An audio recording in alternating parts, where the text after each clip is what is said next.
All right, let's just jump right into this. Welcome to this explainer, where we are going to unpack one of the absolute most famous, dramatic, and honestly most misunderstood moments in human history. We all know the story, right? Cleopatra, the last queen of Egypt, is backed into a corner by the Romans. So she reaches into a basket of figs, pulls out a venomous snake, and lets it bite her. It is an absolutely legendary demise. But what if I told you that this 2,000-year-old myth is just completely full of holes? Today, we are deconstructing the greatest cold case of the ancient world. Seriously, think about this for a second. What if the most famous suicide in history was actually just a highly successful 2,000-year-old PR stunt? It really makes you rethink everything we thought we knew. So, we are not going to look at the snakebite as a proven forensic fact today. Actually, scratch that. We're going to look at the evidence showing this whole narrative was likely a massive political propaganda campaign. And to figure out how that happened, we've got to go back to where it all ended. Section 1. The crime scene. Alexandria, August 30, BCE. Let's set the stage for our historical detective story here. We are inside a sealed royal monument right as the mighty city of Alexandria is falling to the Romans. Now, how did Cleopatra end up locked in here? Well, things unraveled incredibly fast for the 39-year-old queen. In September of 31 BCE, she and Mark Antony suffer a totally devastating naval defeat at the Battle of Actium. Their military is just completely shattered. Fast forward to August 1st, 30 BCE, and the Roman leader Octavian officially invades Egypt. Antony's forces basically surrender without a fight. Then, hearing a completely false rumor that Cleopatra is already dead, Antony fatally wounds himself, passing away in her arms around August 10th. Cornered, and watching her entire kingdom collapse, Cleopatra dies just a couple of days later, usually dated to August 12th. She was, quite literally, out of options. So what exactly did the Romans find when they finally busted through the doors of her chamber? Listen to this quote directly from the ancient historian Plutarch. He says, "They saw her stone dead, lying upon a bed of gold, set out in all her royal ornaments. Iris, one of her women, lay dying at her feet, and Charmian, just ready to fall, scarce able to hold up her head, was adjusting her mistress's diadem." It's incredibly theatrical, majestic, but also deeply, deeply eerie, and it brilliantly illustrates the exact image that's been burned into our collective pop culture memory. But here is the absolutely crucial point that people overlook. The magic number here is 3. Cleopatra did not die alone. Her 2 loyal handmaids, Eris and Charmian, died right there with her, in that exact same room at nearly the exact same time. And honestly, this one fact instantly derails the famous snake narrative. Think about it for a second. 3 bodies, 1 closed room. Section 2. The interrogation. Flaws in the snake theory. Okay, ready for a total record scratch moment? Let's cross-examine this story. The very same guy who popularized the whole snake in a fig basket idea, Plutarch himself, also wrote this. The truth of the matter no one knows. No snake was found in the room.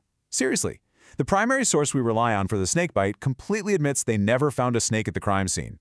Sure, there were some rumors about weird tracks near a window, but a physical serpent? Nowhere to be found. And when you add the actual biology into the mix, the myth becomes a literal impossibility. First up, logistics. The famous snake is usually called an Egyptian cobra, but experts, like those at the University of Manchester, are quick to point out that a cobra big enough to kill a human is massive. You are absolutely not sneaking an 8-foot snake past Roman guards in a tiny fruit basket. Second, venomous snakes aren't programmable syringes. You can't just order one to cleanly and perfectly bite 3 separate women in a row. It just doesn't work that way. And finally, the toxicology. Cobra venom does not gently rock you to sleep. It is brutal. We're talking swelling, bleeding, convulsions, necrosis. But the guards? They said she looked peaceful, dignified, with no horrific trauma. The biology just entirely contradicts the crime scene. Section 3. The autopsy. The poison alternative. So if the snake is just a myth, what actually killed her? Well, let's pivot to a much more plausible alternative found right in the texts. The poison theory. Ancient historians, including Plutarch and Cassius Dio, did agree on one piece of hard physical evidence. They found 2 slight pricks on Cleopatra's arm. Since we know there was no snake, those tiny puncture marks point straight toward a hollow implement, or maybe a sharp little weapon, coated in a lethal toxin. And get this, historians have literally been arguing about this for 2 millennia.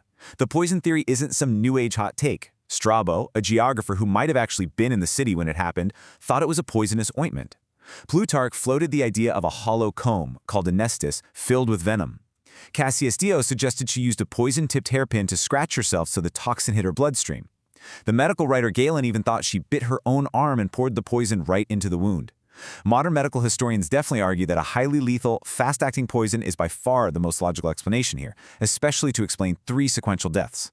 Let's weigh these two against each other. On side A, you've got the asp myth. It's theatrical, it's incredibly exotic, but biologically, total nonsense.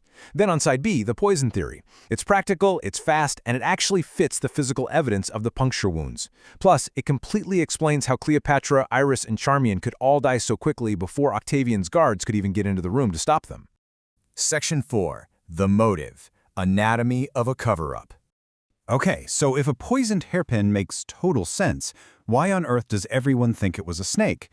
Well, we have to look at Egyptian culture, specifically the uraeus. The uraeus is that stylized, rearing cobra you see on the pharaonic crowns. To the Egyptians, it symbolized divine protection and legitimate rule. It was also deeply tied to the goddess Isis, and remember, Cleopatra famously claimed to be Isis in human form. Dying by a little vial of poison? That's just a tragic suicide. But dying by the bite of the sacred royal cobra? That is a divine, legendary exit. It perfectly elevated her death into sheer mythology. But Cleopatra wasn't the only one winning the PR battle here. Octavian had a huge motive for letting the snake story run wild. See, Octavian desperately wanted to drag Cleopatra back to Rome in chains for his big triumphal parade. He wanted to show the world he had completely crushed his final rival. Because she robbed him of that living trophy, he had to control the narrative of her death. He'd spent years painting her as this corrupt, dangerous, exotic Eastern seductress. The snake imagery? It fit that propaganda perfectly. It made her look treacherous and foreign, and completely justified his total takeover of the Roman world. So Octavian essentially whipped up ancient fake news and completely rewrote history in real time. Since he didn't have the real Cleopatra, historians tell us he literally paraded a statue of her through the streets of Rome, and he had a fake asp clinging to it. He visually planted that snake right into the minds of the Roman public. After that, his favorite poets, guys like Virgil and Horace, immortalized the snake in their stories. And then the artist took over, painting and sculpting her for centuries with a snake in her hand. The image just spread like wildfire, completely burying the actual truth.